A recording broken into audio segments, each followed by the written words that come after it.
I recently wrote, part of my Sunday column was about how I actually have more confidence in the front office this year for the Browns than the previous year, which of course people scoffed at and whatever. But I know we don't like to apply logic to the Browns because so much for the Browns is illogical and irrational.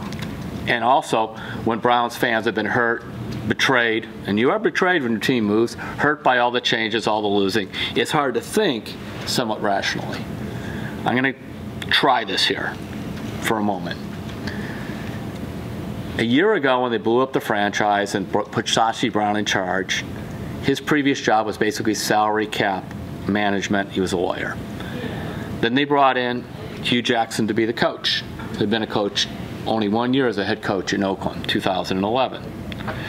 Then they hired Paul-Depodesta to be chief strategy officer. By the way, I like the move, but he came from baseball. He was a baseball executive.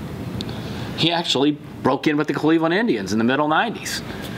Then they hired a guy named Andrew Barry to be the kind of pro personnel guy, the player personnel guy, which is sort of your guy running your draft.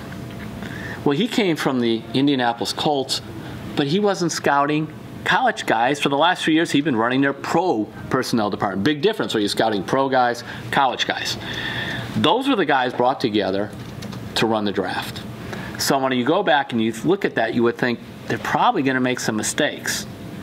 Now, the other thing, this is where logic comes to play, and we'll see how it works out, is that you would also hope, now that they're together for a year and actually nobody got fired, they get to do this a second time, it would be better. You know, Sashi-Brown told me recently, we were just talking, he said, the fact now we really do know the type of players that Hue-Jackson likes because we watched the team play. So I'm hopeful on this. You know, I understand this until they really get the quarterback situation fixed. And I'm even talking about a franchise quarterback, just a pretty good quarterback, your Andy Dalton type, somebody like that. The team is going to struggle.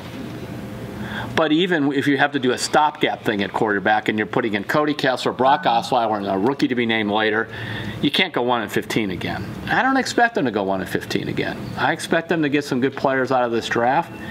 And maybe I'm just delirious or hopeful, I don't know what. But I'm going to go on a little bit of logic. The logic is this front office being together for another year, just as they did a better job in free agency, which they did, signing Kevin Zeitler, Treater, and some others. I think they'll do a better job in the draft.